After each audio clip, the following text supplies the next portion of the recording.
It's Bubba Uno, so you know it's lit. SGT UnoDaOne. Do it. That shit don't hit the bottom, I don't want it. I ain't trying it on if I ain't buying, that's how a nigga shopping.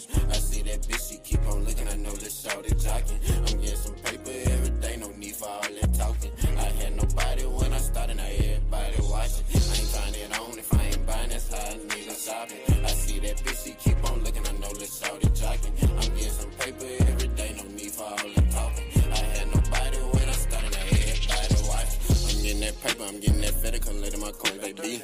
Looked at my pockets, it was block out every Vita cheese. Ain't no nigga stopping what I'm doing, this shit don't need no team. Other man that can defeat the niggas, the man I fucking see. You keep on looking at me, baby, tell me what you really see. Is it the way these diamond dance, little baby, these real VVs? I want it, I just tell my size, I keep them bands on me. It's just so crazy how the ones I love, they changed on me. Never had haters call it envy, they just won't be me. A nigga play, he gotta go, this just the life I chose. My mama say she scared for me, I tell her pray when I'm gone. It feel like you can't trust nobody when you grew up alone. I ain't turn it on if I ain't buying, that's how a nigga shopping. I see that bitch, she keep on looking, I know this shorty jocking. I'm getting some paper every day, no need for all that talking. I had nobody when I started, now everybody watching. I ain't turn it on if I ain't buying, that's how a nigga shopping. I see that bitch, she keep on looking, I know this shorty jocking. I'm getting some paper every day, no need for all that talking. I had nobody when I started, now everybody watching. Designer scrap wrapped over me, I know I'm getting money. I know you see me riding around in the same emerging. The bumper hanging off, but yeah, you know I got it jumping. These niggas broke, these niggas stink, these niggas smell like onion. I'm in the trap, I'm getting cheddar, still moving onions. I went to Cali to get high and deal with cheaper numbers. I tried to assist the team, all they did was fumble. It's 25, these real VV, they cost a couple commas. Fuck packs on jeans, switch to G-Star. These a couple hundred more, bitch, I am a star. I be posted in the trenches, we be living large. Free my niggas locked up on the road behind bars. It's Bubba Uno, so you know it's lit. I just gotta let you know this how a nigga shot. I see the shorty, she be looking, I know this shorty jock. I ain't nobody when I start. Welcome to work, detectives. It's time to start another day. Warm up with your friends and get yourself together for the case. UnoDaOne. Do it. That shit don't hit the bottom, I don't want it.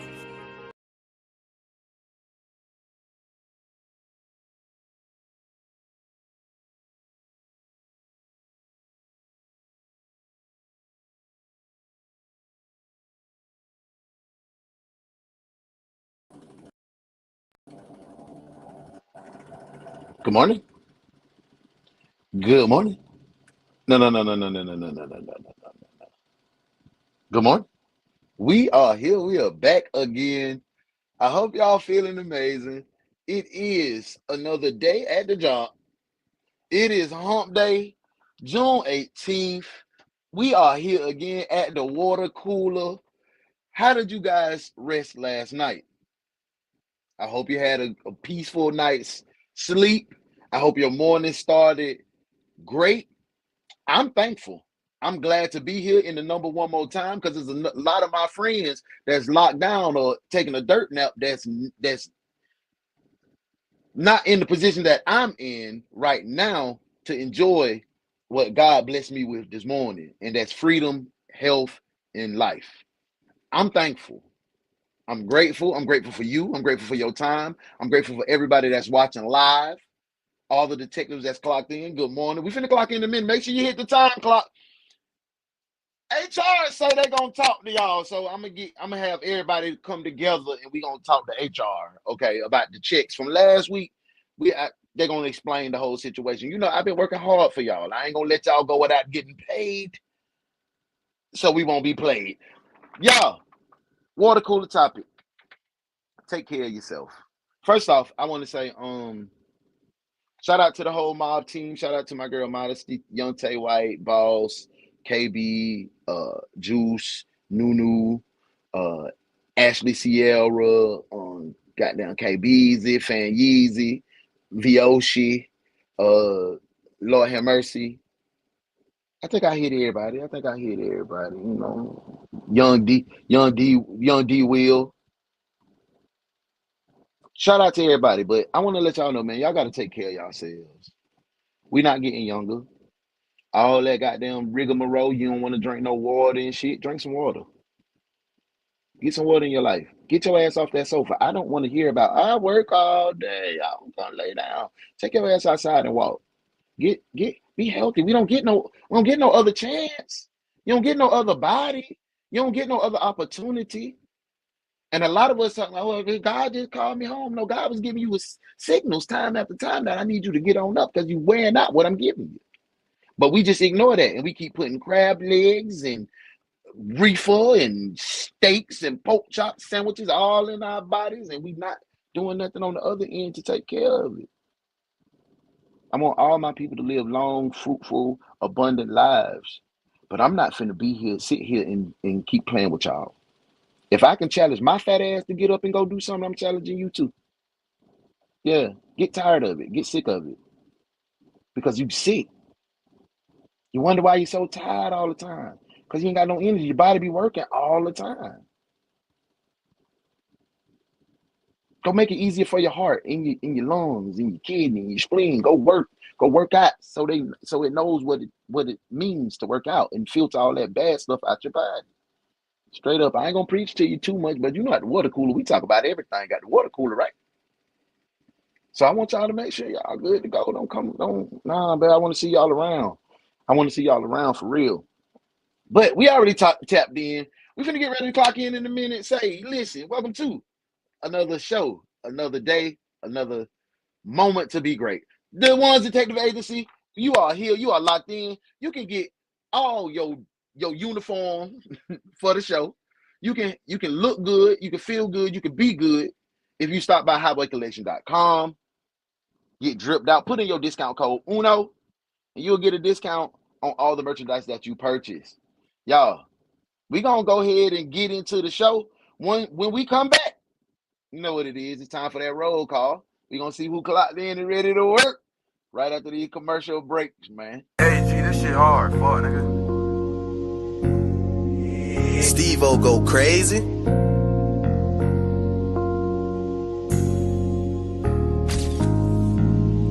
She say she like my lingo, like the way I talk. She like a nigga style, the way I put it on. And she can tell a nigga pay, don't have to show it off. But she can tell by all these sticks that I'm a fucking boss. She love the way I smell, she love a nigga fragrant. She see the way I hustle, love the way I take risks. She peeping how I move, she see I taught her game. Uno the one she had a real, she can't fuck with nothing. Before I fell off from the wrench, I add the wrench, that mean I'm dressing well. Barbies all around me with toy bodies like they from Mattel. For those who try to infiltrate, I feel sorry for you infidels. You used to be the shit, but took a dip like Caitlin's rookie year. These women that you chasing crave my presence, we are not the same. Heavy like I'm roll call. Hurry up, detectives, it's time to work. Okay. Let's see who clocked in today, who is in the building, ready for this case, ready to put their best foot forward. You got your cuffs, you got your pepper spray, you got your pew pew, your glasses on. All right now. Let's get in here and see. Roll call this morning. We are having roll call. We're finna check to see who already signed in. First detective on this morning. Good morning. Side piece movie, detective movie is in the building. She said make someone laugh. They may need it. Every time they look at me, they be laughing. So what if they laughing at me or with me? Detective Sharon in the building. Good morning, boo. She say I'm here. Look at that. First two ladies in the building. My first three detective ladies in the building. It's my girl, Modest Moments, the director of band camp. Fridays belongs to band camps. This is the conductor, Detective Modest Moments. She got two jobs. She's a band conductor and a detective. You know what I'm saying? You know, you got to get money on. You see, HR be playing around with our paycheck, so she had to get another job too. So make sure you follow my girl, Modest Moments. Make sure you tap in, hit the notification bell as well. Subscribe, notification bell. Tap in Fridays, 6 p.m. Central, 7 Eastern Standard Time for band camp. Hope to see you there, because I'll be there. You know, I'll be in the building. I might be tipsy in the back pew, but I'll be in there. Hey, good day lady. Sharon said, I'm gonna sit in the parking lot till I see someone come. I had came in the back though. I'm sorry. I ain't drive this morning. I had got an Uber to the job this morning because, yeah, I ain't want nobody to know I was at the job. I'm running from rental center. Hey, we in the building. My girl gonna say, good morning, fam. Sorry I'm late. Was on the phone. You ain't late. Thank you for tapping in, detective. You good to go. We just had roll call. Hey, say, man, I got to get out of my living room, cuz. Yeah, get out. Get out. Get out. Get out that dang on living room. My iron be low. That's why I be tired, but this slow feet got me together. Hey, listen. My wife used to go through, and I ain't trying to put her business. She used to go through that. She had to get that iron infusion. She used to be dog tired. I used to be on her ass, like, come on, baby, we got to do. And I didn't understand. I was just like, man, I'm just being lazy because I just let her be lazy. You know what I'm saying? Like, that's my baby. She can do whatever. But we be walking, and we like, oh, shit, man, I'm finna collapse. I'm like, God damn, ain't no way. We ain't here. My heart rate ain't even at 70 yet. 76. My shit is 68. Ain't no way you. We went to the doctor. Shouted iron was 5. No lie, 5.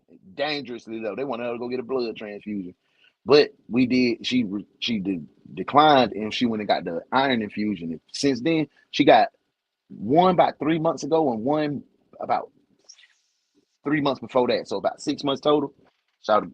Should've been good. We've been hitting that gym. She be even been running now, and she could not run. Like she ain't have the capacity to run. But now, we did a mile and a half yesterday. So, Muff, I don't know. You a nurse, you know what's up. You got to take care of yourself. But you get on out there and walk to that damn stop sign or something. And come on back to that house now. Don't be sitting on that sofa. Yeah, I started going to the gym. Yeah, that's what I'm talking about, Sharon. That's great love. I'm glad. Fly High Peace in the building. First male detective in the building. Good morning, good morning, good morning. Hey, let's send somebody to jail. Hey, and my boy Fly High. I think I might have forgot about Fly High on the squad. There's so many of us. I be trying to name everybody. You feel me? Hey, my boy Big in the building. Big salute to my boy Big. He got some visuals coming out for a video. Be ready. Be ready. That man working hard. Make sure you follow Big. Big salute to my dog. Hey, Lock. Then ready to rock. Ooh, y'all, let's go. Let's go. Let's go. Hey, what up, boss? High five a hater. Hey, man, y'all spin by and show that boy boss some love, man. Y'all never know what niggas be going through because we don't say what we say. But make sure today, if you got a few little moments on your schedule, stop by and holler at my dog boss, man.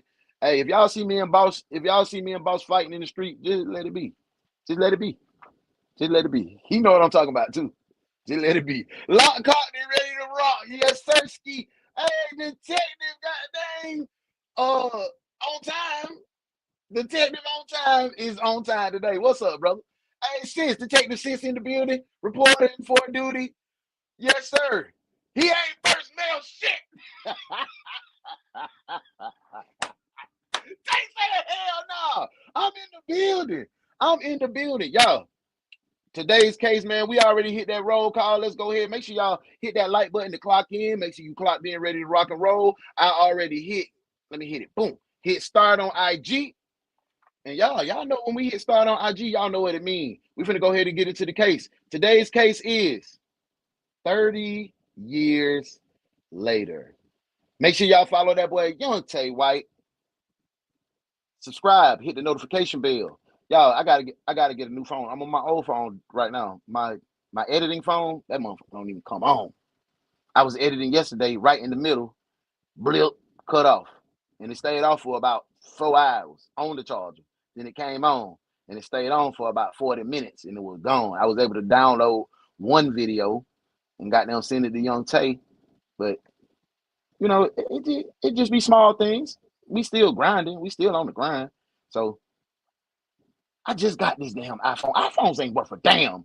But I had my Samsung. I had my Samsung for a long time. And that junk didn't do nothing. I dropped it, picked it up in water. Boy, I ain't even dropped this iPhone. I just overworked it. I was working too many videos and editing too many videos. And they talking about, oh, now you done took up all the space. The RAM can't process because you got, man, what? I ain't never had no shit like that on my Samsung. But it's all right. I'm finna get my phone to be here. My new phone to be here tomorrow. I ain't want to spend no $1,000 on no damn iPhone 16, but I had to. Because I'm trying to me and Tay on the grind. Man, this shit don't stop, man. Y'all think this content creating junk be easy? None. Shit, I just paid $100 worth of bills and just on live this morning.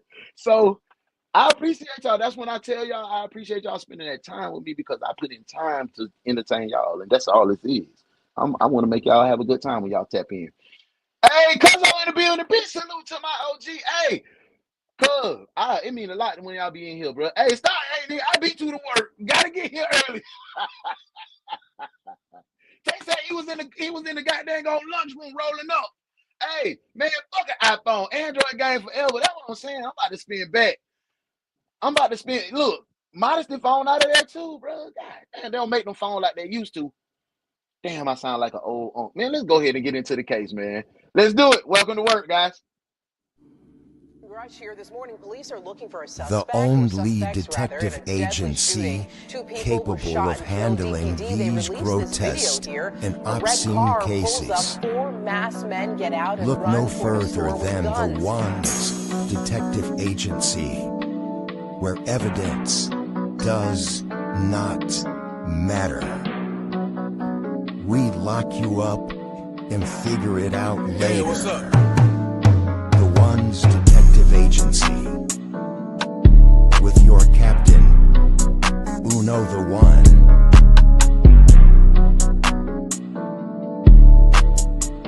I have a gun.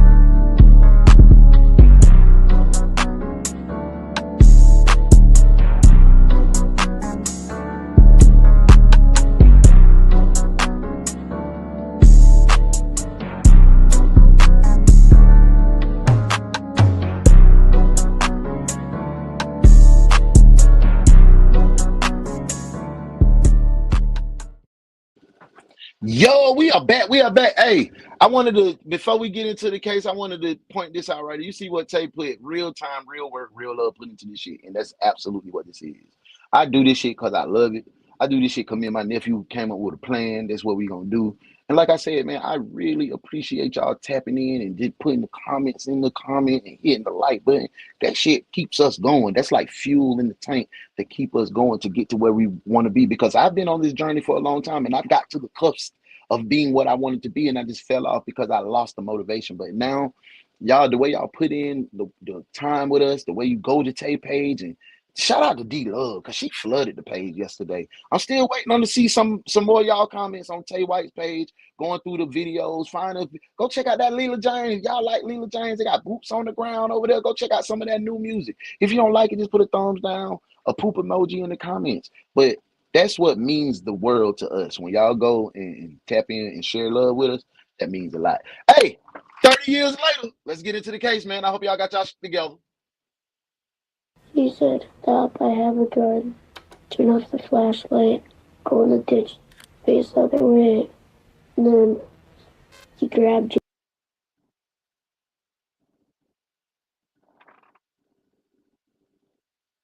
Turn off the flashlight, go in the ditch, and face the other way. Did he sexually assault that little boy?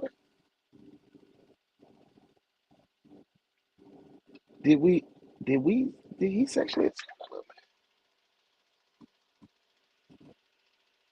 Jacob when I was running. We went down the cornfield. And then after we looked back once, and there was nobody there. The last time 10-year-old Trevor Wetterling saw his brother, 11-year-old Jacob, was 9:15 p.m. on October 22nd, 1989. In a scene plucked boy, I was 9, boy. I was 9. Damn, who we putting cuffs on? Damn, damn. You did that to that little boy in front of his brother.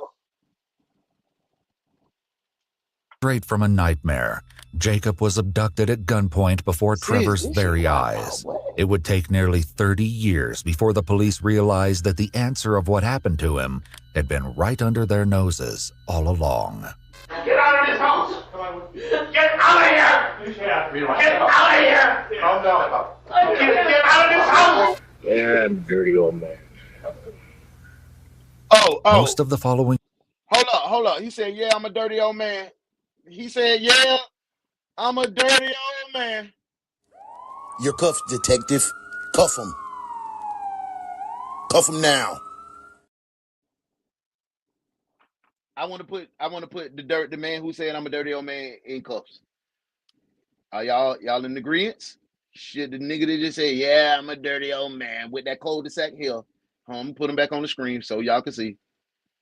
Are we putting coldest top left up there? Top left, that's the same dude. Top left and the right. Hey, yeah, he's so matter of fact and so frank about it, like I got away with it. Yeah, I'm a dirty old man. Yeah, put his ass in cuffs.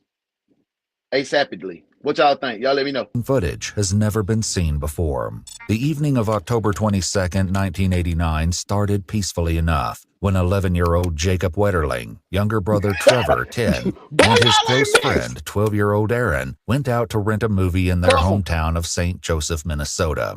Two boys were on bikes while the third rode a push scooter. Little did they know that their first exciting excursion after dark would quickly become a nightmare.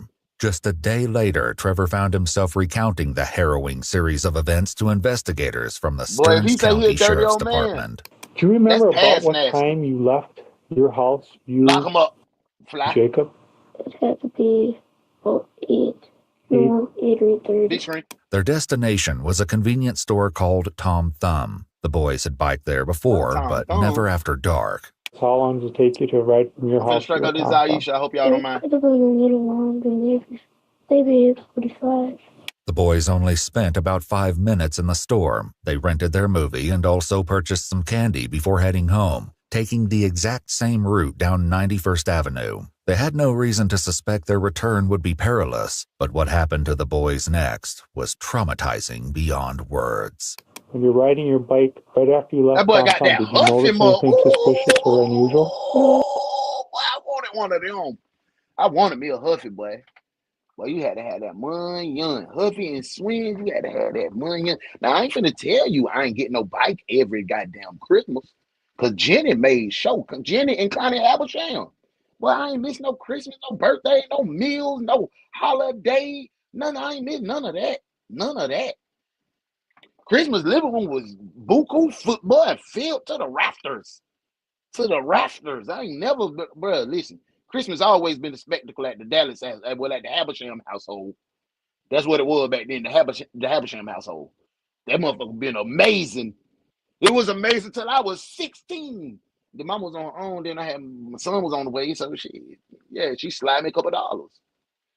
But that Huffy, man, if you had a Huffy, put it in the comments. I want to see who was spoiled. I want to see all y'all spoiled. You indicated to us that you were leading because you had a flashlight? Yeah. Okay, and was in the middle because... Yeah, just started closed. And Jacob had... Talk about it, Christmas always lit. Unfortunately, the reflective vest and flashlight might have worked against the boys rather than helping to keep them safe because someone saw them coming. Did some guy confront you and some guy make you guys stop riding your bike? That was after Was he on your left or your right? Left. The Mongoose motherfucker high too, bro. You guys are riding your bikes. What side of the road were you on? The left. The left side. But he wasn't really on the road, though. He came out from the driveway.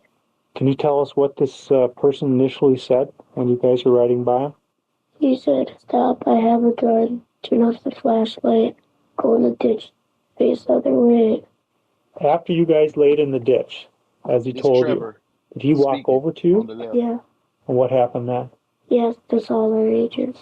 Still held at gunpoint and terrified of what would happen if they resisted, the boys told the man how old they were. Trevor, who was 10, appeared to be discounted first, while the man compared 11-year-old Jacob and 12-year-old Aaron. He looked at his face, told me to run as fast as I could to the woods. Well, right when he told me to run and grab Jacob. Then later on he told me to run. And where'd you go after you guys were running? We went down the cornfield. And then after we looked back once, and there was nobody there. Shockingly, Trevor said the entire ordeal only took about 3 minutes. Once they were released, Trevor and Aaron raced back to the safety of the Wetterling house. Patty and Jerry Wetterling were not at home. The boys asked a neighbor to come over and help them, and he immediately called 911 to report Jacob missing. What was Jacob last seen wearing?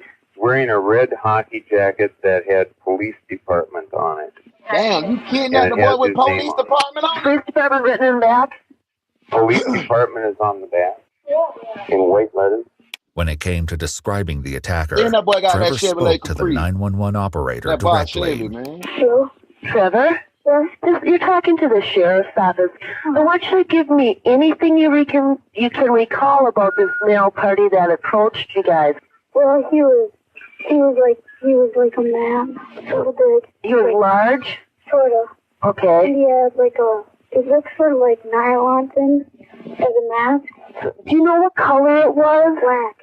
A black mask? Do you know what color jacket he had on? I think it was black too.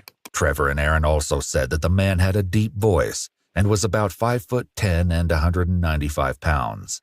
Police descended down upon the crime scene and were able to locate the exact site of Jacob's abduction thanks to the bike and push scooter still lying next to the road. However, Jacob's bike was nowhere to be found. Only Trevor's bike and Aaron's scooter remained at the scene. There was some hope that Jacob might have given the kidnapper the slip and ran off into the nearby woods like Aaron and Trevor. But when police searched the area on foot, they found no sign of him. The search continued into the next day, and based on something they found at the crime scene, the detectives had another question for Trevor. Did you hear or see any vehicles? You're shaking your head no? No.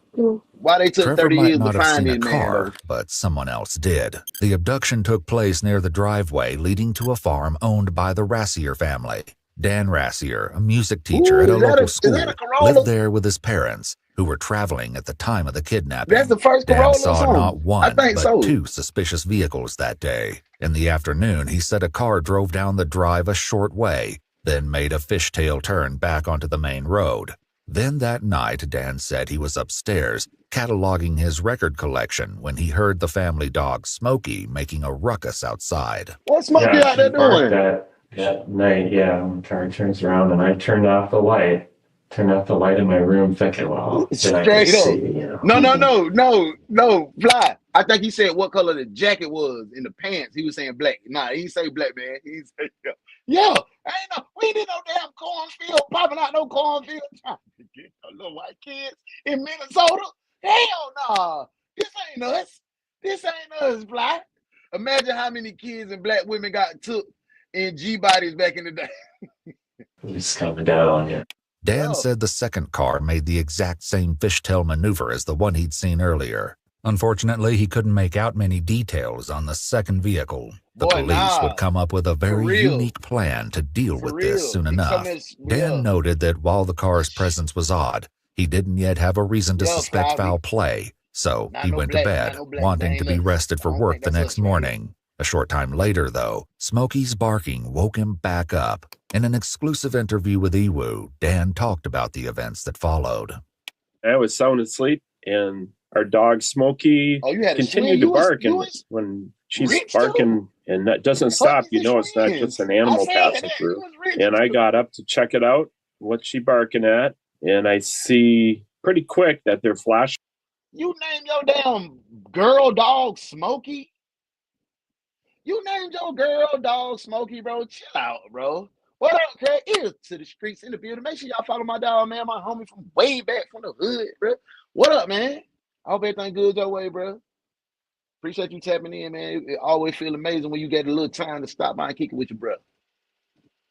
Just show out there, Sharon. I thought, man, somebody's up there stealing wood. Good job and shit. Dan called 911 to report the intruders on his property before he had even heard about the horrific crime that had just taken place so close to his home. He went out to meet with the police and offered to help with the search by looking in all of the farm's outbuildings.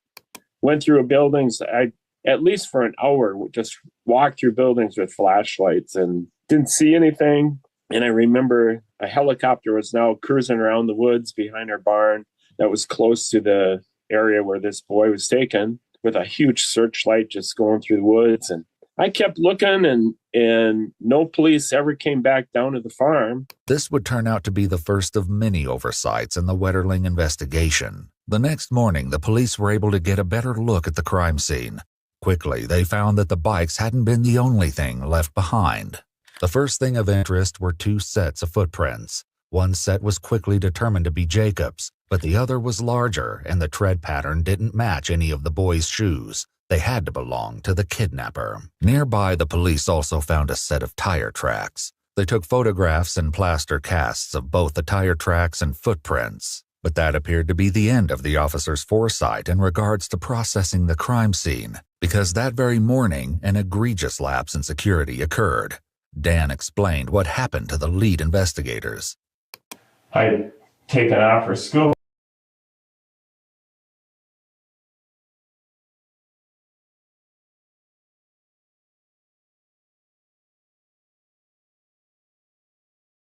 Detective, in my office.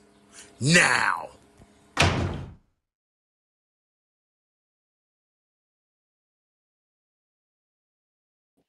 These jokers call my phone every morning. I cuss their ass out, put them on the block list. Do you know they call from a different number? They'll call from a number that's similar to my mama number. Can you buy my house? Stop calling me, bro. I'm at work. I'm sorry, I had to let y'all know what was going on. When I got up to the top of the hill, and I think there was a yellow tape across the road, and I got to get out of here, and I couldn't drive down below because it was a cornfield, I think, or something. And there's a sheriff car over there, I think, and I ran over there, and he was kind of yelling at me because I was across that line. And then he let me drive in the ditch.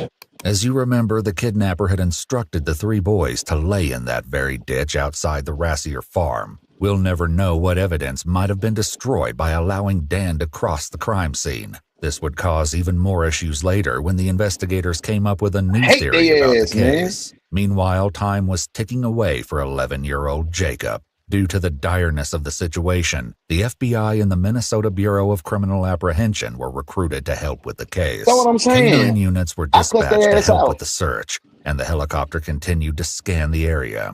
Additionally, officers conducted a neighborhood canvass and attempted to speak with anyone and everyone that the Wetterling family knew. They also interviewed registered offenders in Minnesota, Iowa, and South Dakota, but found no leads. Despite this monumental effort, it was as if Jacob had vanished into thin air. While the massive scope of the investigation may seem like a good thing, this might not have been the case. The investigation grew rapidly to such a degree that communication became not just difficult, but nearly impossible. The Stearns County Sheriff would go on record saying the right hand literally did not know what the left hand was doing. As a result, leads began to fall through the cracks. One of those critical leads came to the attention of... So you telling me piss poor policing led to this man being free for 30 years? That's what you finna tell me? Law enforcement on October 24th, just 2 days after Jacob went missing. They'd been fielding a massive number of calls from all kinds, including people who thought they'd seen Jacob to psychics. But this one was different. A boy named Chris Bertelson from the nearby town of Painesville came to the sheriff's office in St. Joseph, claiming to have had a similar experience. And he wasn't the only one. There'd been many reports of assaults on young boys centered around that area.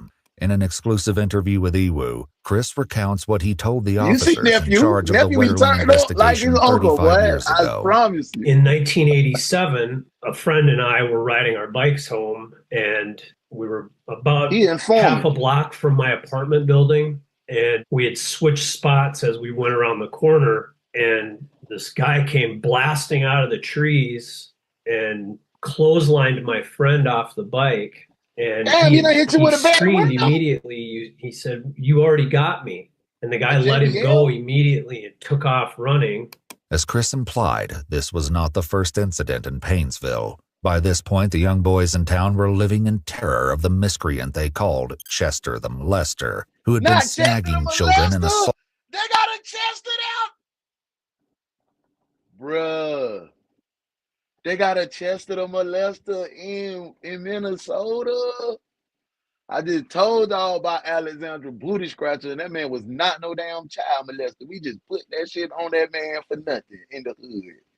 That man was not no child molester. What he was an older man that was tired of us goddamn coming to his house, fucking with his stuff. Like, damn, boy. We had some chests Stalking down there in them the for window. several years now. God damn. A group of us were camping. Oh, so smoke. Okay, I can't one wait. friend wanted to go up to this pop machine, and I said, "Well, I'll go with you. You know, we're not gonna have you go alone." Say, and as we were, damn, he tried to get it. Yeah, that's what I'm saying. He's a serial out of the cornfield. They should have called that nigga horny corny or something. That nigga jumping out the cornfield on these children, man. Like, damn, boy, like. The kid said, you already got me before. Like, yeah, oh, damn. Yeah, I had you. Go ahead. Come here. Like, where the police at? Police don't know this nigga is a serial jump out the woods, boy. That's right, Alexandra. Look at me message up. walking up this hill from our campsite by the river toward this pop machine. We both jumped over a downed tree, and he put his hand down on this guy's head who reached up with a knife. And my friend screamed, "There's a guy out there and he's got a knife." So we sprinted back to the campsite, and there were 5 of us. We sat back to back holding knives and built this big fire until the sun came up.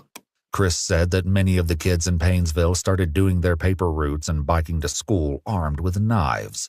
At one point, he said a group of boys decided that if the police couldn't stop Chester the molester, they would do it themselves by luring him out and jumping him up. None of us knew, you know, obviously who this person was. He's wearing a mask. But my friend did grab his hat. Well, goddamn, if this ain't the real life it. Instead of a clown, it's a molester. Them boys were trying to fight back. In 1987, May for real, of Fly 1987, seen shot on the case yesterday. Would plugged actually, in. Yeah, you know, they tested she for was DNA in, for almost real. 30 years later. Notably, Painesville was just 28 miles or 45 kilometers from the town of St. Joseph, where Jacob Wetterling lived. The descriptions given by the boys who were assaulted also suggested that the cases could all be connected. From 1986 to 1988, there were at least 8 attacks against young boys from Painesville. Damn, that boy was Police going believed crazy. they were conducted by the same pedophilic ass. depraved individual. The victims Yeah. were remarkably consistent in their descriptions of their assailant. He was a heavy-set male with a deep or raspy voice. He wore dark clothing or camouflage fatigues, and sometimes a mask or hat. On the occasions that he didn't wear a mask, the victims noted he obscured his features with mud or some form of dark paint. He was also known to use weapons, and in multiple cases told his victim to shut up or I'll kill you, or I'll blow your head off. This was all eerily similar to the attack Trevor and Aaron recounted. The only difference was the Painesville boys had all been released. Jacob, on the other hand, remained unaccounted for. Yeah, I gave Painesville, them bro. a name of a guy inflicted pain. who everybody my age in Painesville knew was. See, I'm in school doing this movie, learning how to be a film director. Shit, bro, I'd go and do a little movie like that.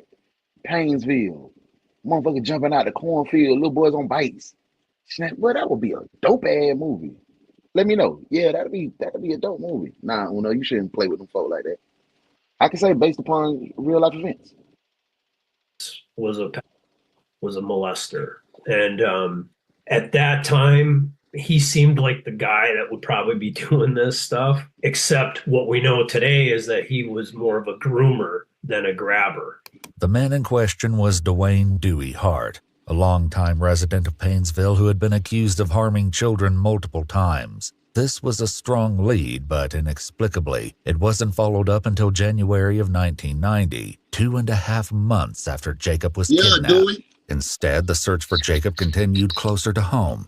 In addition to collecting leads, investigators began looking into local hotels to see if perhaps Jacob's captor had traveled from elsewhere or was keeping him in one of the rooms. Jay. That's gonna be Unfortunately, they gangster. quickly learned that there And that's was why a I need polka all y'all festival to be in the town gym that because I'm gonna weekend. need so there some were people countless strangers in the normally quiet town I'm of dead St. serious, y'all. Joseph. Alarmingly, the police also learned that the previous summer, another pair of boys had been chased by a vehicle on 91st Street after leaving Tom Thumb. This was noted in the file. But hey, so he catch the little dudes. Come in the office real quick, y'all, because I done picked up on a pattern on this. Detective, in my office. Now. So he pick up all the little boys that go to Tom Thumb. Everybody said they were going to the Tom Thumb store and coming back past that goddamn cornfield and he'd snatch them up out that cornfield by the Tom Thumb store. So it got to be somebody that's in the Tom Thumb store that's plugged in with him, that's feeding him, or the local police department. Like my boy Fly High said, them small town detectives be in cahoots with these people in the city, in the town. So they be having plugs. Like Tay said, we had the mug yesterday that was plugged in with 12. Yeah, man, it's somebody from Tom Thumb. It doesn't appear that the lead took the investigation anywhere. The police like also spent more time with Dan Rassier, the school teacher who had witnessed a strange car in his driveway the night of the abduction. In an attempt to dredge up any further information he might have, the police asked him to come in for a special kind of interview, a hypnosis session. Dan agreed. What? The following recording of his hypnosis session reveals what an emotional ordeal this was for him.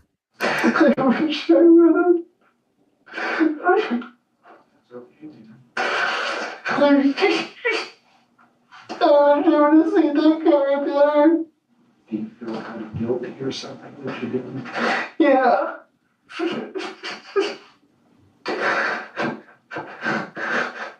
I can't go through no hypnosis. I ain't finna. You can't get me like this now. What could you stop? If I would have shined the car, the person in the car would have been the one that somebody saw. Oh, it was a dark car. It wasn't light. It wasn't a light car. It was a dark car. Dark blue. Not that Mercury. Not the Mercury. White in the driver's seat. Not the Mercury. It doesn't make sense. Dan also agreed to take a polygraph or a lie detector test, which would later become crucial to the investigation, though not in the way anyone expected. In addition to the possible connection to the Painesville assaults, another boy was kidnapped and assaulted in a town called Cold Spring months before Jacob went missing. Cold Spring was barely more than 10 miles, 16 kilometers outside of Jacob's hometown of St. Joseph, and just 20 miles, 32 kilometers from Painesville. It seems too close to be coincidence, but for some reason, the police didn't appear to be immediately convinced that the series of attacks were the work of one insatiable offender. On January 15, 1989, 12-year-old Jared Shirel was walking home from a cafe at about 9:45 p.m. when a man in a car stopped to ask him for directions. When Jared tried to answer, the driver abruptly exited the car and manhandled him into the back seat. When Jared tried to escape, even though the car was now moving again, he found that the child lock in the vehicle had been equipped and he was trapped. The driver told Jared that he had a firearm and made him lay in the back seat with his hat pulled down over his eyes. Despite this, Jared was able to notice a few things about the interior of the car, including what could have been a police scanner mounted on the dash. When the car stopped again... Which one of y'all said he was plugged in with the police? Fly High. I think that was Fly High that said he was plugged in. Fly High and Tay said that. Y'all boys sharp this morning, boy. Y'all boys sharp this morning. That's how he stayed. Things went from bad to worse. The driver assaulted Jared in the back seat of the car and kept his pants and undergarments either as a souvenir or to keep the police from getting his DNA. Jared was wearing a snowsuit, which the driver let him keep after he rolled it around in the snow to obscure any DNA evidence. Then, just like what would happen to Aaron and Trevor 10 months later, the driver told Jared to run or he would shoot him. Despite the unspeakable trauma he had just gone through, Jared was able to give an incredibly detailed description of his assailant and help the police come up with this composite sketch. Despite the culprit's attempts, unidentified male DNA was recovered from Jared's snowsuit. The main method of DNA comparisons wasn't available until the next year, 1990, and law enforcement didn't have the legal authority to create a comparison database until 5 years after Jared's assault in 1994. Unfortunately, the DNA from Jared's case would be neglected for close to 30 years. The investigators were now convinced that Jacob and Jared were taken by the same man. When the police finally followed up on the Dewey lead from the Painesville case in early 1990, he pointed them in the direction of a man named Danny Heinrich. No one had any idea how important this lead was until it was far too late. When police finally made contact with Heinrich many years later, he maintained that he was innocent. What the hell? Nah, that nigga did it. I don't know. So I don't know if that's because they were putting the pressure on him for those. That's the old boy who said dirty old man. That's him. He did that. He did that. He did that. Lock his ass up, man. Lock him up, man. You're cuffed, detective. Cuff him. Cuff him now. Lock his ass up, man. Those kids, and then he thought he was trying to push it off on you and saying you were running around tackling kids and. Yeah, tackling. Remember that? Did they talk to you about that back in the day? No. They just asked me about Wetterly. That was it. The reports indicate that when the police first spoke with him, they had asked Heinrich a great deal more than he insisted later. They also turned up some huge pieces of evidence, and it seemed like the case was finally gaining some traction. But that all stopped when the police made their biggest mistake yet, and abandoned the lead due to some minor inconsistencies with Jared's description of his attacker. The error wouldn't be corrected for almost 30 years. Does not have automatic the other assaults in the Y'all stopped that case because he said he didn't have automatic damn seatbelts. Hold up. Approximately 0830 hours, writers and Detective Leland went to Maskers Max Plastics Inc. in Plainsville. Officer obtained information that Danny Heinrich was not working on 11389. Officers visually examined Danny Heinrich's 87 Mercury. The interior did not match the description given by blank. The vehicle had gray leather with gray interior with no leather or leather-like trim on either the front or back seats. The vehicle also had an automatic transmission mounted on the console. The vehicle did not have automatic seat belts. As of this date in time, officers have not interviewed Danny Heinrich regarding this matter. On this date, Ryder contacted blank, blank, blank, blank, due for he and his son, blank, blank, blank. Okay, bet. Abandoned the lead due to some minor inconsistencies with Jared's description of his attacker. The error wouldn't be corrected for all. Just because the automatic seatbelts? Cuff him now. Yes, sir. Lock his ass up, man. Straight up, Tay. Boo, I'm sorry. I'm sorry. I'm sorry. Almost 30 years. After Jacob's abduction, the other assaults in the area came to an abrupt halt. There could have been many reasons for this, but three potentials likely stood out. Either Jacob was being held as a long-term hostage, something had gone so horribly wrong that the offender didn't dare act again, or the offender had been scared off by the high-profile response. Regardless of the reason, it seems Jacob's disappearance had been the culprit's last attack. One day, the police and Jacob's parents hoped to know why. It would be many years before they got the chance. The investigators continued to follow up leads throughout the 1990s and early 2000s. Some of the leads they chased were truly off the wall. The investigators received countless reports about devil worship and satanic cults, and they were fielding calls from psychics who claimed to have visions of where Jacob was. And then in 2004, something cataclysmic happened. After looking for 15 years, the police finally identified the vehicle seen in the Rassier driveway. Unfortunately, this was not the good news everyone expected. The newest set of investigators assigned to the case brought Dan Rassier down to the station to go over the case and shared the crushing news that would change the entire trajectory of the case. The information we have now is that vehicle that turned up and around. Okay. We figured out who that vehicle was. Really? Yeah. I mean, the one at night? Yeah.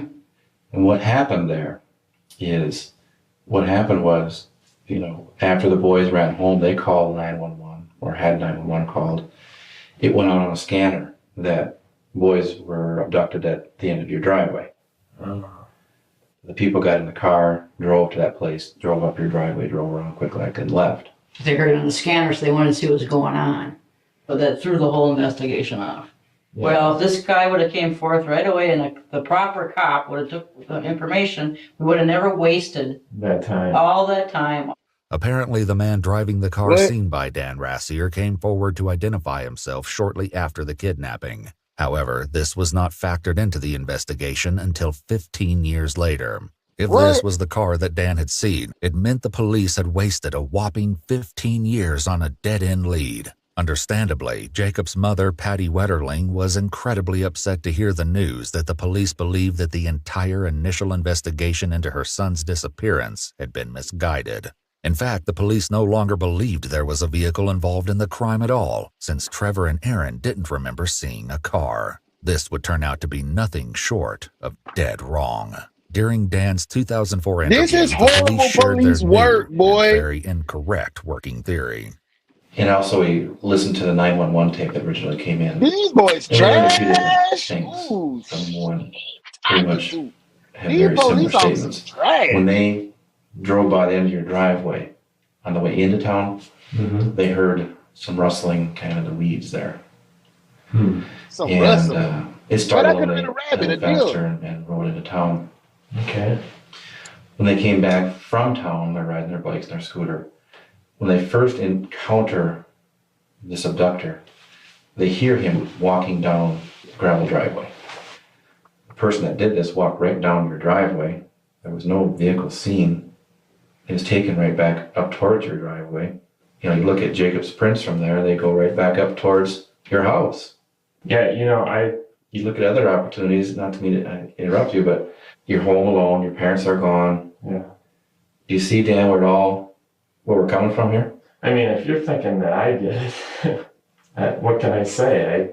Obviously, the police were very, very sloppy. I mean, they were so sloppy that, yeah, I could have done it and gotten away with it because they were so bad. How so do you mean? How bad? Well, they didn't come down in our yard. They didn't come in our yard for a whole week and check our buildings. I was the one that went around in the buildings and looked that night. I mean, it was like, to me, it was a joke that they didn't check things out better. Now y'all trying to. And that's the trouble we have now is we look at all this. So 30 years Yeah, later, 15 years later, y'all trying to pin it on Dan, like the man that let y'all come to you. I don't think it's him. I think it's that other dude. Dan, The did you have other dude something wasn't to do named with Dan, Jacob? was it? No.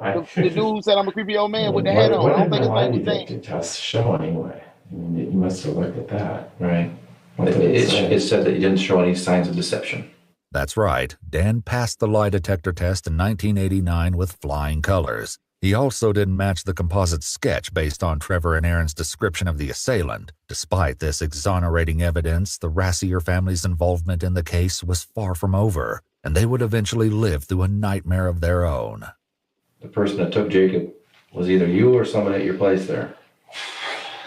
That's what we're struggling with here. You want me to just, Well, I want you to tell me where you put Jacob so I can go out and find him and we'll be done.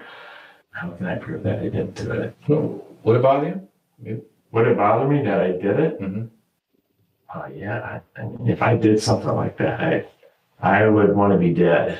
Despite the obvious pressure to confess, Dan maintained that he was innocent of any involvement in the Wetterling case. Good job, However, Dan. They that were didn't trying to stop the close local that media up. from publicizing the fact that he was now a person of interest in the case. The resulting media frenzy made life hell for the Rassier family, and what happened next didn't help. In 2009, the police were still looking at Dan Rassier, and the media frenzy surrounding his family reached its peak. 89. The police decided to involve Jacob's mother, Patty. In the 20 years since her son was taken, Jacob's parents had remained deeply involved in the search for their son, fielding even the most outrageous of leads. For example, the police received countless letters and calls reporting that Jacob had been sacrificed in a cult ritual. In 2007, Patty Wetterling was contacted by a man in Kentucky claiming to be her lost son. Patty and Jerry went to extreme lengths to connect in person with the man, only to find that his blood type didn't match either of theirs. The Wetterlings hired their own private investigators, too. Patty Wetterling became an activist for missing and exploited children, and even ran for Congress twice. Despite her unwavering dedication not just to her son, but the cause of supporting child victims everywhere, there was still no trace of Jacob. There was nothing to guarantee he was even still alive.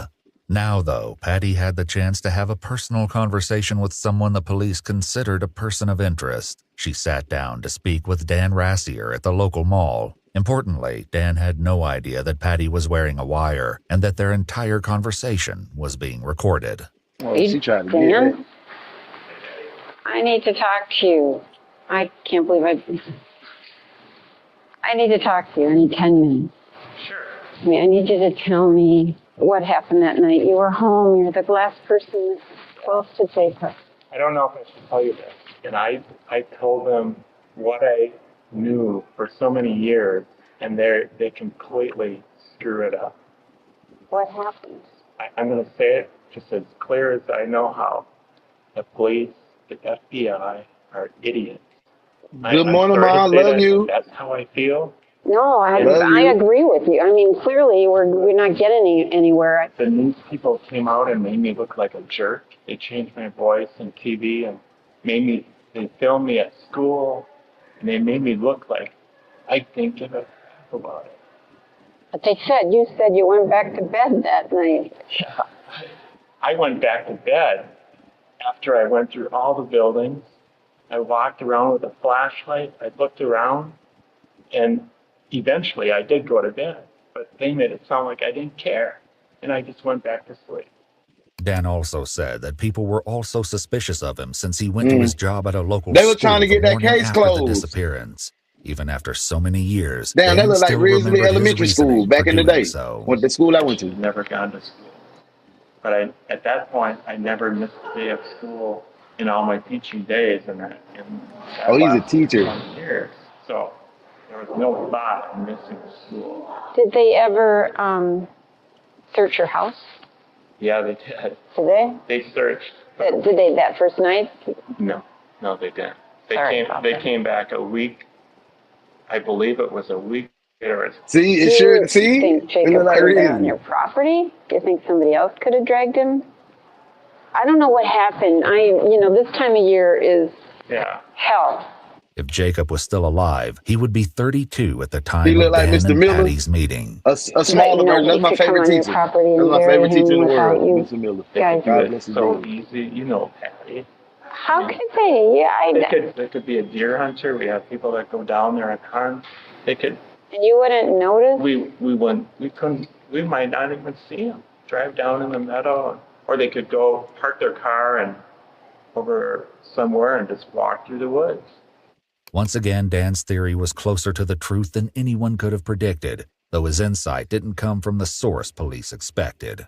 For now, Patty continued to press Dan just with looking more at this questions stuff in the about her olden son's days, like, dang, so then boy, I kept thinking look how of far we've scenarios, advanced. and my thought was That's just a desk with a typewriter and a playing calculator a prank or something. Because when that car came down, that would change everything, because it was a very quick response, and then you'd have to figure out what to do with Jacob if you had him.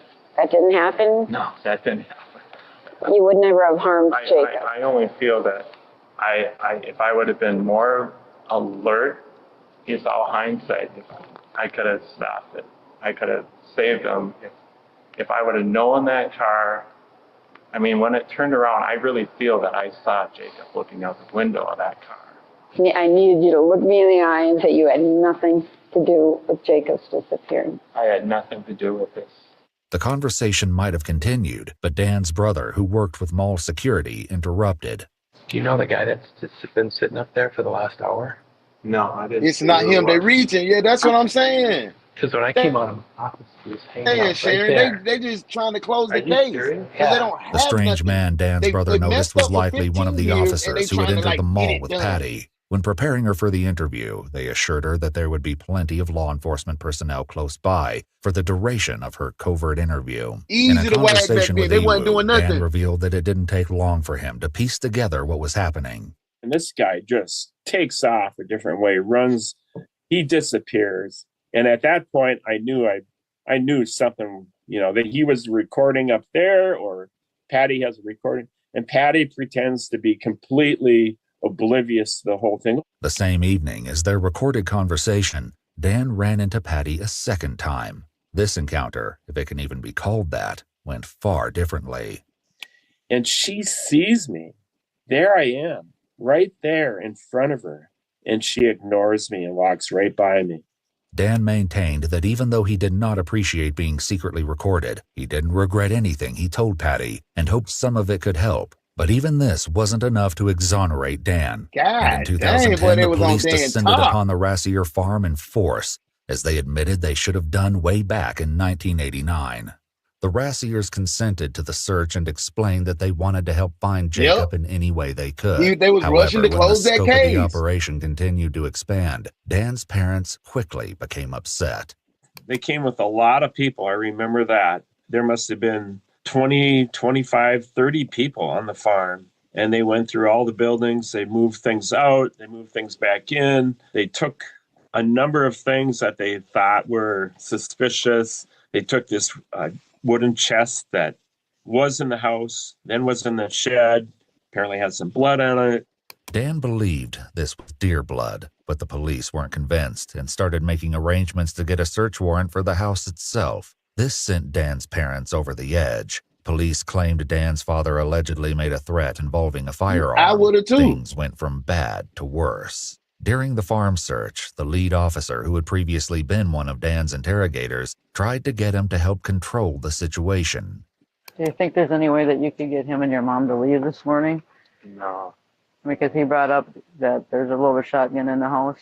Dan tried to talk his parents into leaving, but that only seemed to make them more distressed. Haven't we got no rights whatsoever? Yeah, you do. But the newscaster can get by with everything and ruin our family, but I can stand here and I can say a word and they...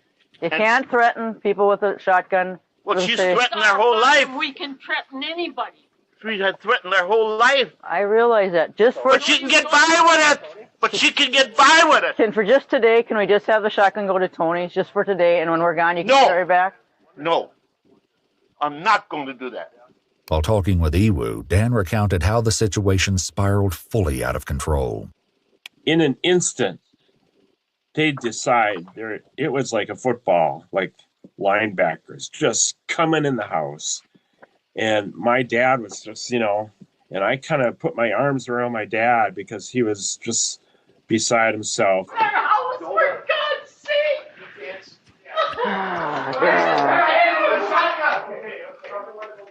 No, you're not going to go get it.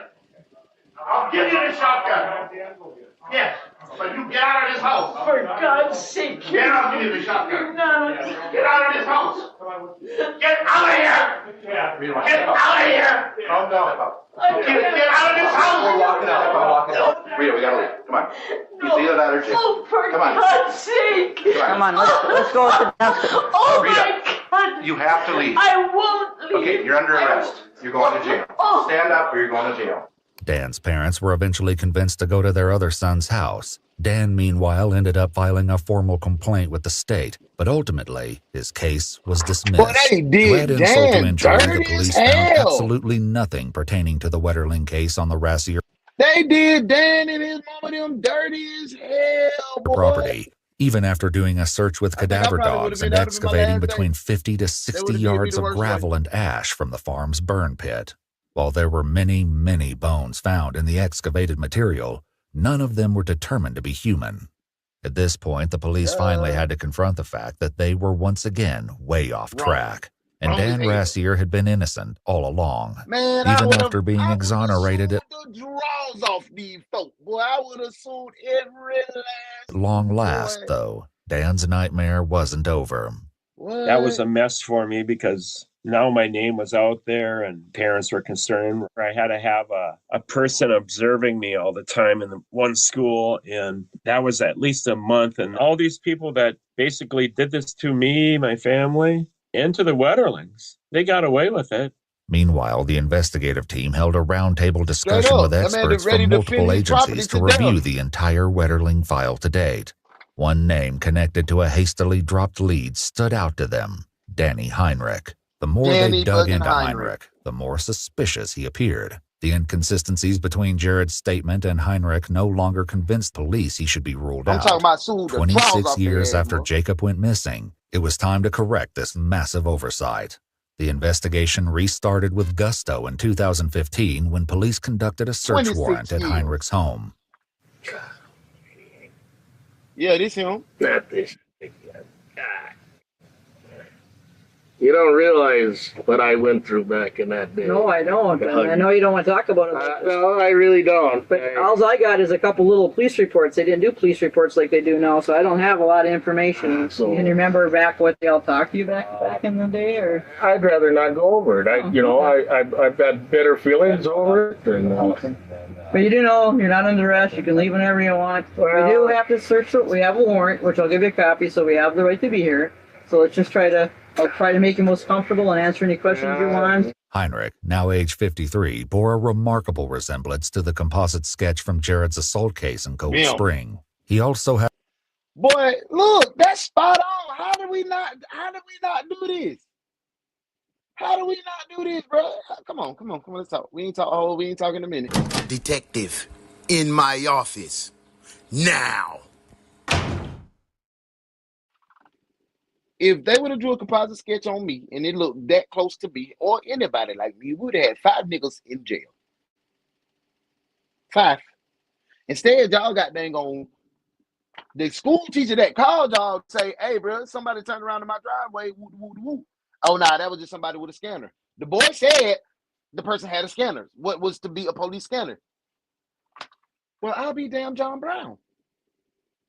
Nobody know how to put 2 and 2 together in the police force back in Minnesota in 89. They're my mama people. Mom, what y'all were doing back in 89? Had the correct build and voice to fit the perpetrator's description. He was a potential candidate behind the Chester the Molester attacks in Painesville as well, since he had lived in the area at that time. Additionally, some of the Painesville victims had reported their assailant wearing military fatigues, and Heinrich was a member of the National Guard. This wasn't the first search warrant conducted on Heinrich. When he first became a suspect in 1990, the police searched not only his house, but his parents' homes and that of a family friend for any evidence pertaining to Jared, Jacob, or the Painesville cases. They found nothing to connect him to any of the assaults or abductions. We're here because we'd like to solve those 2 cases in 89. That's why we're here. The and the Jacob Wetterling cases. Well, there ain't much I can help you out there at all. I have nothing on here, and I have nothing to do with them. The 2015 warrant allowed the police to confiscate Heinrich's electronics, collect a DNA sample, and search for any sign of human remains on the property. It also gave them carte blanche to look for any of Jacob's belongings, the firearm that was used in the kidnapping, or the knives used in some of the Painesville attacks. Unfortunately, Heinrich had quite the collection of belongings for them to contend with, but police were determined, and it wouldn't take long for them to notice more than a few items of interest. They're going to find some things in that house that look pretty damn to me. You know? If you're worried about, a lot of people got in their house. Yes, I do have. See, I'm not going to lie to you there, I do. No, okay, well, that's what a lot of guys have. Especially single guys, so that's not the end of the world. It's a regular photography, or? Oh, it varies all over the board. Dan, that's not the end of the world. We're not here. We're not looking because you got child photography, okay? Well, there's some. In this case, some meant 19 3-ring binders filled with pictures of children, some of them unclothed. Other pictures of that nature were found strewn throughout the residence, along with more explicit material. And this was just the beginning. Yeah.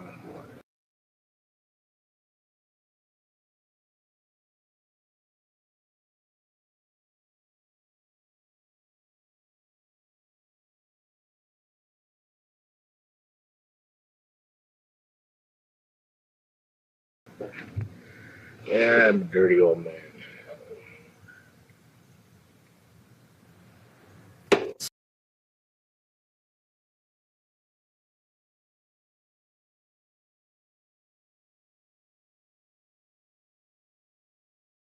Did you make on anything, or did you just watch? You didn't manufacture. That's the big charge. Now VHS tapes, can they take them or what? Dang, Well, my fault. Typically they could because they could check to see if any of them have child on. All I said was fly high pics. You remember we was trying to figure if it was a dirty old man or a nasty old man? Which one is he? Dirty or nasty? He said it right. He dirty. He dirty as hell. No, they don't. You know, Thank so y'all. yeah, they could take them because they're looking for child. And they could say, well, maybe they're mixed in with them. Obviously, they're not going to be labeled right. I mean, if you're saying you actually have like a big tote full of them, Oh, that's a load of them. like 100 or more, or Several hundred or better. When the police eventually reviewed all the VHS tapes, they found an extensive collection of explicit material, some of which appeared to be homemade. But this was only a fraction of Heinrich's revolting stash. You're probably a little nervous, so. Yeah, that's natural. It runs in the family. That's why when I had that lie detector test back in the day, I failed it because I can't do it. I just can't. We had it right on TOP, and them boys took 30 years, and we took 30 minutes. Come on, man. I'm a nervous wreck when it comes at you. So when they asked me to take the lie detector the second time, I said, no, I won't do it. That and the questions I thought alone were offensive at the time, enough to make anybody's blood pressure go up. So. Dirty and What kind of questions are they asking? Oh, I'm not going to go over that. Oh, okay. I'm just curious more than anything, I guess. Well, curious? I can tell you. I can remember. You worried about the questions being inappropriate, but you got tons of kid porn.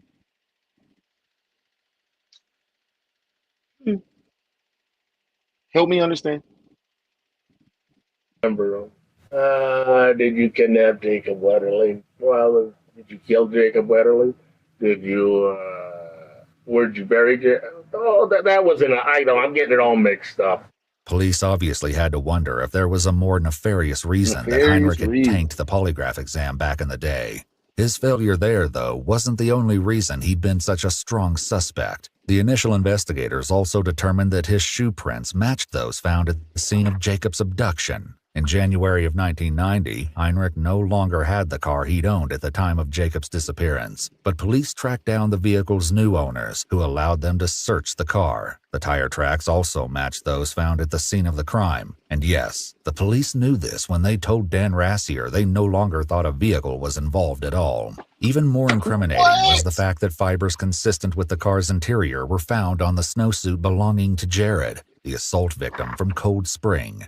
During the 2015 search warrant, Heinrich chatted with the police about all the other ways he had been investigated back in 1990. They had the house surveilled. They sat just so you could see the car and followed me all over the place. At least they tried to. With the evidence against Heinrich piling up, the police on the case in 1990 decided to place him under surveillance. However, it didn't go too well, because almost immediately Heinrich noticed and ditched the surveillance team twice. I spent a night in the Stearns County Jail. I called my dad. I remember that night very clearly. And they interrogated me for hours, and for quite a long time. They had the big shot from, I seen him on TV, big shot from the FBI there, the top man. And this went on and on. They had clothes laying out on a table and all this, and books. They had about 20 books or 30 books with my name on it, Heinrich, and that's all about you. I said, bull. The clothing items the police confronted Heinrich with in 1990 were likely Jared's snowsuit and the hat taken from the Painesville perpetrator. Unidentified male DNA was found on the clothing, and a DNA sample was retrieved from Heinrich. Mind-bogglingly, though, it doesn't appear that any comparison took place. And this went on, and finally they booked me in. Fingerprint, took my picture. The next morning, though, Heinrich was released. He even received a personal apology and a handshake from the Stearns County Sheriff at the time. I've been in a lineup, too. I forgot to mention that. Despite all of the evidence pointing to Heinrich in 1990, the police made the infuriating decision to eliminate him as a suspect after Jared couldn't definitively identify him in a lineup.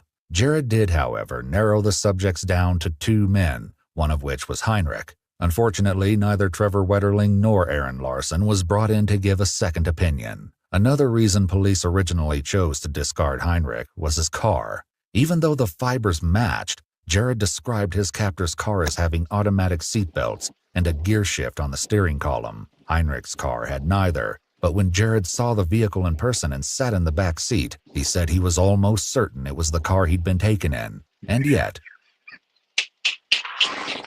Boy, I was thinking the same thing. Like, damn, he ain't changed them tires since '89. Like, that boy ain't changed them tires. Them some good ass tires. I want me some of them, boy. What? Like, dang.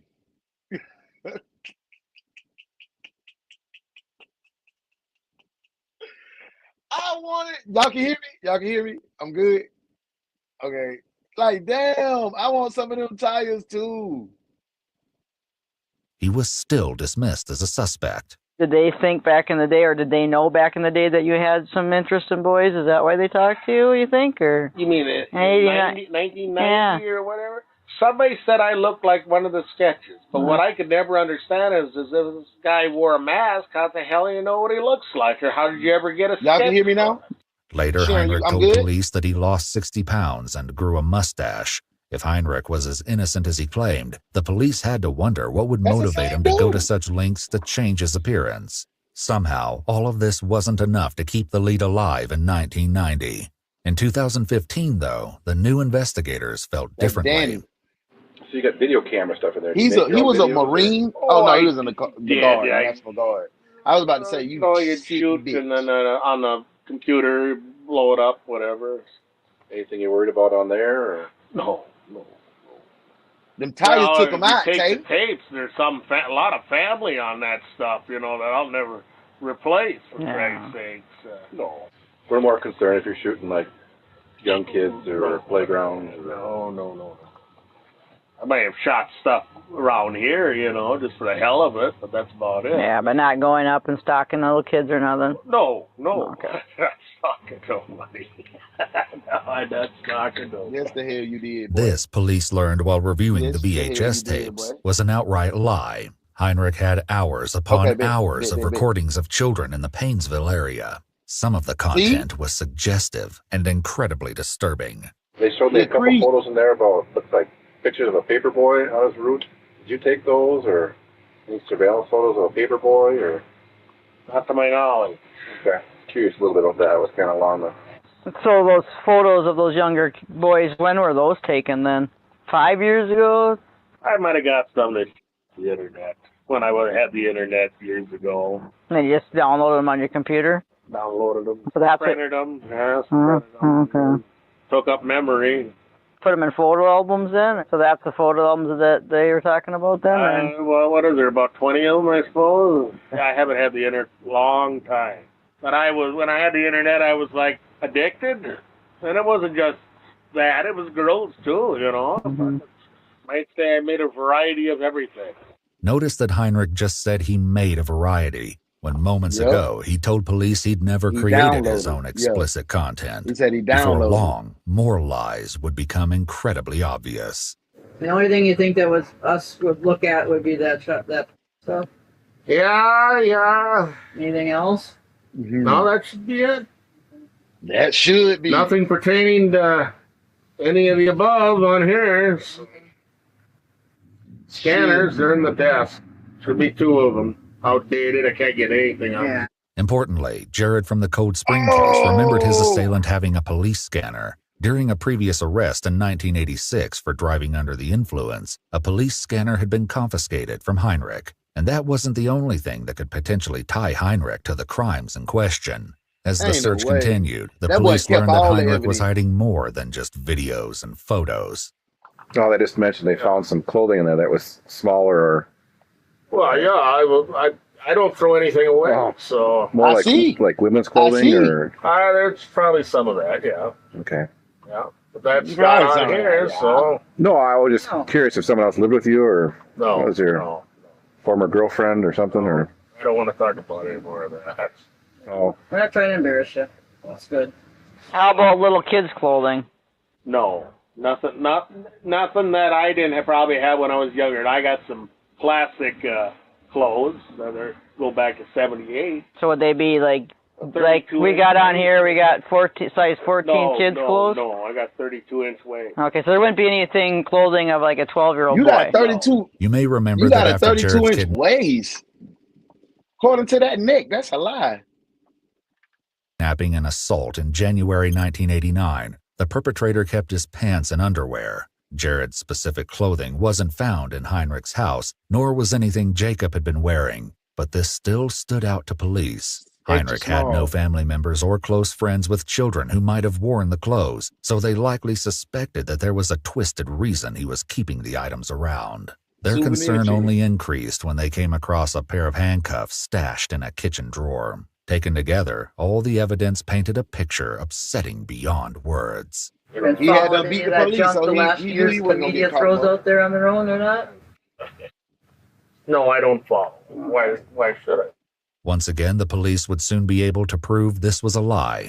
Interspersed with Heinrich's explicit material were recordings of news reports on the Wetterling case. In the ultimate display of his depravity, Heinrich recorded a documentary on how to dispose of a body right after a special released on the 25-year anniversary of Jacob's disappearance.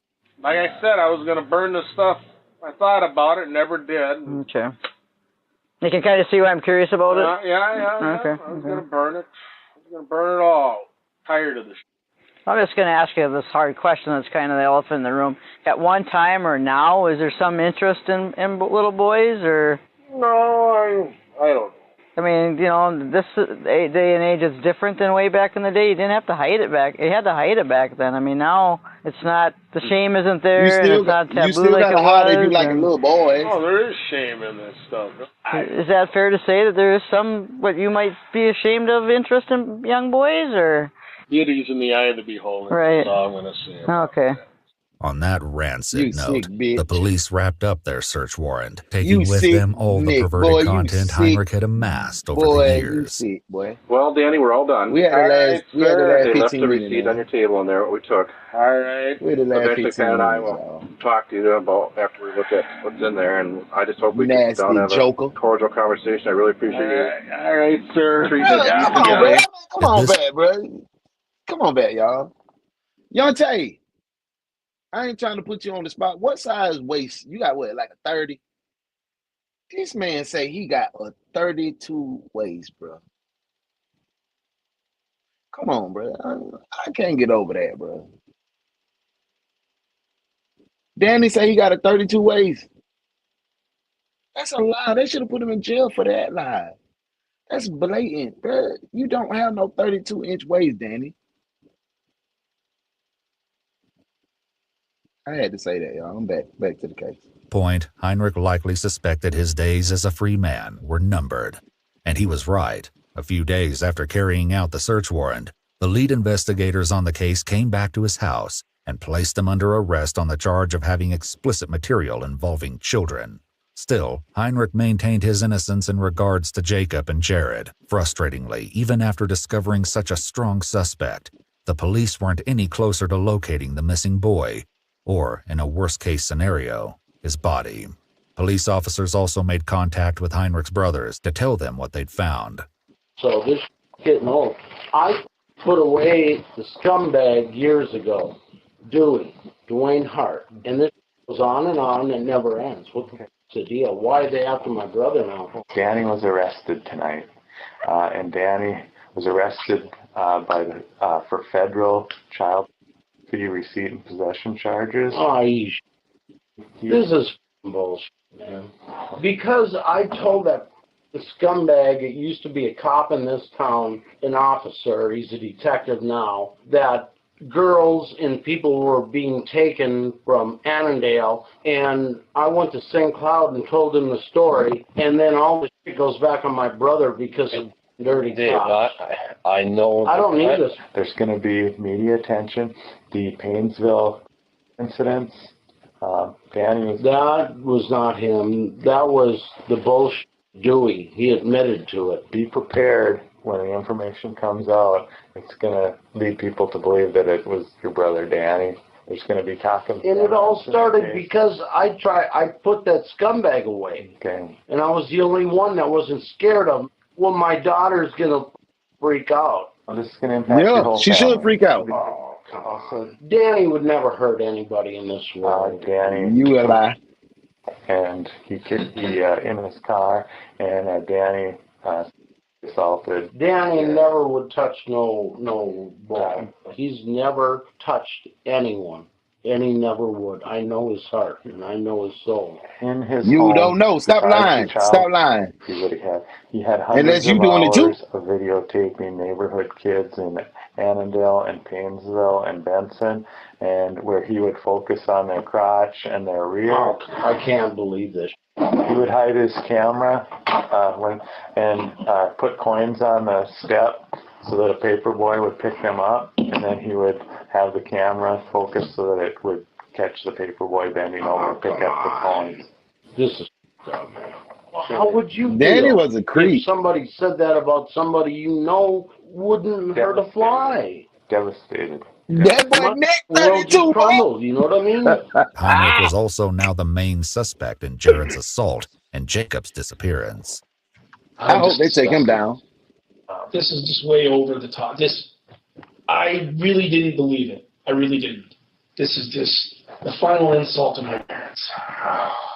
But this was not the only breaking news the officers were there to impart. I mean, things have changed. We have some scientific data that links him. That's his brother.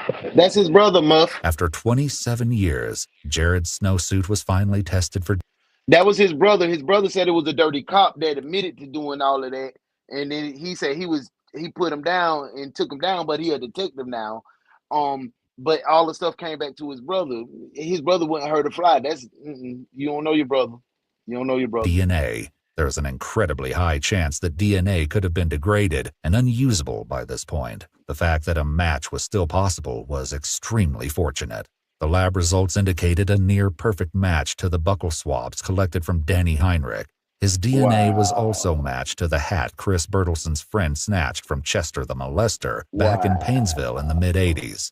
Now that the police had irrefutable evidence tying Heinrich to the crime, they had some leverage. While he was in jail, they approached him with an offer. If he confessed and told them where they could find Jacob Wetterling, they would only prosecute him for the child charges, and shockingly, nothing else. Heinrich accepted. Per the terms of the legal agreement with Heinrich, no recording was allowed during his confession. However, the entirety of what he said was transcribed. Every piece of it was bone-chilling. First, Heinrich admitted that he had kidnapped and assaulted Jared in January 1989. He changed his appearance once the composite was published to avoid detection and purchased a firearm. Then Heinrich stated that he left his house on October 22nd at about 8 p.m. He didn't know Jacob, Trevor, and Aaron, but saw them riding down the road and believed they would be coming back. He pulled over to lie in wait in the driveway to the Rassier farm.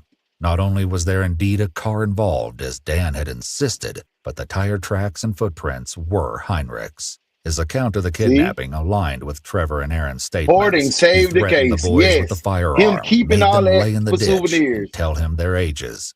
He also made the nauseating revelation that he chose to take Jacob because he found him the most attractive. After telling Trevor and Aaron to run, he said he handcuffed Jacob with the very cuffs police had recently found in his kitchen drawer. All he put souvenirs. Jacob in the car and made him crouch so no one could see him. Heartbreakingly, Heinrich remembered that Jacob asked what he had done wrong. Heinrich also admitted when he removed his mask in the car, he probably had no intention of letting Jacob go. The story only became darker from there. Heinrich drove Jacob back to the Painesville area, using his police scanner to avoid law enforcement on the way. Straight up, he stopped at a gravel pit on the corner of Highway 23 and Stearns County Road 33. During a jail phone call with a cellmate's friend, Heinrich revealed the unforgivable actions he took next. You're the one that killed Jacob Wetterling, right? Yes, I am. Did you have with him? Well, that's all on the news. That's yes, I did. Yes, I did. That's all public knowledge. But that was a long time ago, and I haven't done anything like that since. I quit that night when that happened. I quit, so that's the end of that. Tragically, Heinrich revealed that he murdered Jacob the same night he abducted him. After assaulting Jacob over a period of roughly half an hour, Heinrich led him back towards that vehicle. At that very moment, a police car, lights flashing, sped by on the road ahead. Heinrich said that he panicked and told Jacob to stop walking. He drew his pistol from his coat. The first time Heinrich pulled the trigger, the weapon failed to fire. The next 2 rounds hit Jacob in the back of the head. Despite the horror of his actions, Heinrich told this to his brother Dave while 2 rounds? incarcerated. If I was a monster, David, I wouldn't stopped 27 years. I never touched anybody since that night. The monsters don't stop. They keep going. I got home that night, David, I'm going to tell you the truth. And I cried. I said, my God, what have I done? Oh. Yeah. No amount of tears shed could make Boy, up for nobody what want to hear that Heinrich shit, did boy. to Jacob, or the 27 years of suffering his family went through not knowing what had happened to him. One of Heinrich's cellmates came forward to talk to police and told them Heinrich seemed utterly remorseless. He quoted Heinrich as saying the police in 1990 walked right past the gun he used to kill Jacob. During his that's a confession, cellmate. Heinrich told the That's a police cellmate. that he Okay. left Jacob's body by the gravel pit and fled to his house. Several hours later, though, he returned to cover his tracks. He buried Jacob's body in a shallow grave, using stolen equipment from a nearby construction site. He threw Jacob's shoes in a ravine. During the search warrant, Heinrich had slipped up and, shockingly, actually said he had buried Jacob before he made his confession. Where'd you bury it? Oh, that was in an item. I'm getting it all mixed up. However, this wasn't to be Jacob's final resting place. 1 year later, while the Wetterlings still agonized over the unknown fate of their son, Heinrich returned to the scene of the crime to find that Jacob's red jacket was now uncovered. Using an army shovel and a garbage bag, he dug up Jacob's remains and reburied them on a nearby farm. He took Jacob's reflective vest home with him and kept it as a souvenir until he was investigated in 1990. When it seemed police were on his tail, he got rid of it. In a cruel twist of fate, Chris Bertelsen said that the field where Jacob was buried was a popular camping spot for many of the Painesville boys. The survivors of Danny Heinrich's earlier crimes had unwittingly been spending their free time beside the evidence of his most heinous act. The area where Heinrich buried Jacob was also identified by another victim, though not of Heinrich, but Dwayne Dewey Hart. A man named Dan identified the same location as one where he'd been assaulted by Dewey as a child. But this wasn't the only alleged connection between Heinrich and Dewey. In the 70s, Dewey apparently dated Heinrich's mother. At the time, Heinrich was 15. His older brother has reported that he was assaulted by Dewey, and there's speculation that Dewey may have also groomed and assaulted Heinrich. Due to this connection, it's been alleged that Heinrich eventually chose. So that's what the brother was like, and that Dewey bastard, I put him in jail. I was the one to put him in jail. I was the one that I wasn't scared of him. Woo, woo, woo. So Dewey was Heinrich's stepdaddy, and stepdaddy was doing him that way, and he just carried on the poisonous tradition. Was the field where he buried Jacob because Dewey may have brought him there and assaulted him, as he was known to do with some of his victims. After hearing Heinrich's sordid tale, law enforcement prepared to take Heinrich out to the farm so he could lead them to Jacob's body to prove he was telling the truth and hopefully finally provide closure for the Wetterlings. The first thing crime scene techs found when Heinrich led them through the fields was Jacob's red hockey jacket. Hauntingly, wrapped inside was a skull with 2 bullet holes. Next, they found a hockey jersey with Wetterling written across the back. More digging revealed more clothing that matched Jacob's last known outfit and bone fragments. The skeletal remains were taken for DNA testing and compared to Patty Wetterling's DNA. The answer was obvious. The remains were indeed those of Jacob Wetterling. In 2016, Danny Heinrich pled guilty to federal child charges. He did not admit to any involvement in the series of Painesville assaults. Per the terms of the proffer agreement that led to the discovery of Jacob's body, Heinrich was only prosecuted for the explicit material and was sentenced to 20 years in prison. Jared Shirel eventually filed a civil lawsuit against Heinrich. 20 years in prison, and that boy was free longer than y'all gonna charge him. He was free for 30. Y'all only give him the 20. He only gonna do 10. Boy, he wagged. He fucking wagged. Boy, y'all let this man wag, boy. Oh, my And in 2018, he was awarded more than $17 million in punitive damages. In one of his phone calls from jail, Heinrich expressed the concern that he would not be released after the completion of his sentence, but instead be civilly committed. Civil commitment is the legal process which allows people who are deemed a danger to themselves or others to be involuntarily admitted to a treatment facility. This could be used to prevent Heinrich from ever being released. However, the system is currently under appeal, as some argue it's unconstitutional. If it is indeed overturned, it's more likely than not that Danny Heinrich could one day walk free again. And I want to know if Danny Heinrich walked free again. Dang, man. That was shoddy police work that allowed this man to run free and run amok, do all this to these little kids. The mama, she done ran up on the wrong dude due to the improper information that the police was putting out. Y'all destroyed the teacher and his mama and his daddy. They should have sued the draws off them folk, man. And I know old boy Heinrich, Heinrich dude gonna get out. He probably out now. Cause that was in 2015. Bro, probably out now. Let me see if I can find Danny Heinrich. Wonder if he out right now. Really quick. I ain't gonna take too much of your time. See, I didn't have a lot to say on that one because it was a cold case and we were just trying to really figure out the evidence, and then we figured out the evidence off top. We felt the dude who said, "Yeah, I'm a dirty old man," did it. And it was the dude who said, "I'm a dirty old man." He did it. All right, Danny Heinrich. Let's see.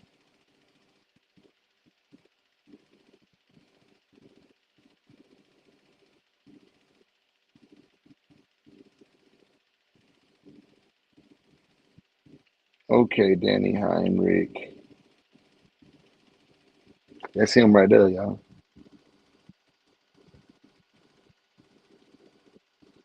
All right, let's see. Let's see. He's 62 now.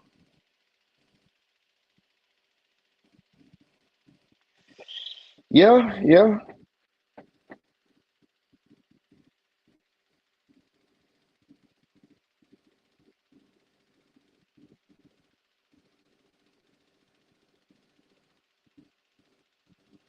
Yeah.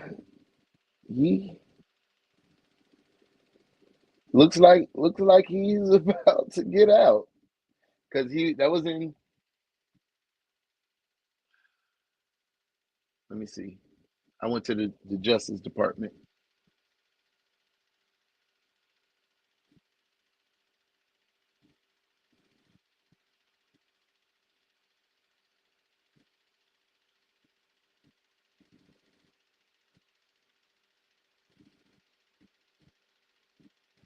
Yeah, man. In 2016, they sentenced him to 20 years.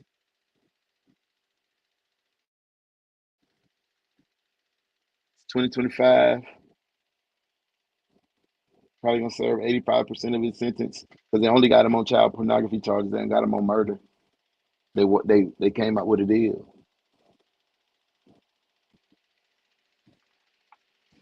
So yeah, he gonna be out of there, man. He gonna be out of there.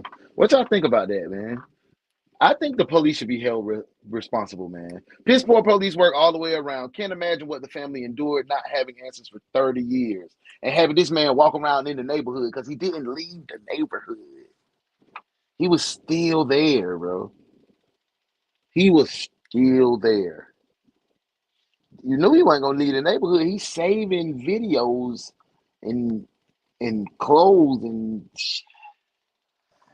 that man was popping out the woods on these folks, man. He was popping out the damn cornfield. Y'all, I said we did outstanding work today. We did A+ work. Congratulations. A job well done. Booby said, hey, he looks like a damn Chester. He do. He definitely looks like a Chester, for sure. So y'all make sure y'all tap in. Tonight I owed y'all. Last night I was trying to get my damn phone back because I be editing our videos, me and take videos. And my phone got now. I'm getting a new one, so Verizon supposed to be shipping me the new junk. I gotta send my old junk back. I ain't even gonna send my old junk back because it's mine. Why I gotta send my old junk back if I paid for it? So I'm still working on our new graphics here to get us together. Might pop. I'm going to pop out tonight. I owe it to y'all. What y'all say? 9:30, 9:30. Uno does the internet. Y'all come kick it with me tonight. I'm 100%. I'll be there. Lord willing, I'll be there kicking it. Make sure y'all hit the subscribe button, the notification bell. Me and Tay finna get ready to go record buku video. We finna get ready because we finna go on the stretch right now. So I'm finna download some videos. I'm gonna try to do some editing so we can have some new videos for y'all messing with it. You know, that's the hit show. But if I don't, just know we'll be ready Thursday. We'll be back on them because my phone will be here. My phone will be here, and I'll be ready to get back to the action. Tap in with me tonight, man. I'm gonna come kick some flavor. We're gonna talk about whatever the internet wants us to talk about. Make sure y'all spin by that boy Boss Blake. Send him some love, man. Show him some love. Send him some well wishes. Keep him in your thoughts and prayers. Follow my girl Modest Moments. Subscribe. Hit the notification bell. Follow my boy Young Tay White. Subscribe. Hit the notification bell. Follow your boy UnoDaOne. Subscribe. Hit the notification bell. Y'all, until later on tonight, be amazing. Be great today. I love y'all. Yeah, he didn't get charged with murder for saying what the body was. He didn't get charged for murder, Tay. I don't get it neither, Tay. I don't get it neither, Tay, but hey, if that was us, but we'd have been in prison a long time ago. We out of here. Catch me tonight. There's the internet. Here this morning, police are looking for a the only detective agency capable of handling these grotesque and obscene cases. Look no further than the DaOnes Detective Agency, where evidence does not matter. We lock you up and figure it out later. Hey, what's up? DaOnes Detective Agency, with your captain, UnoDaOne.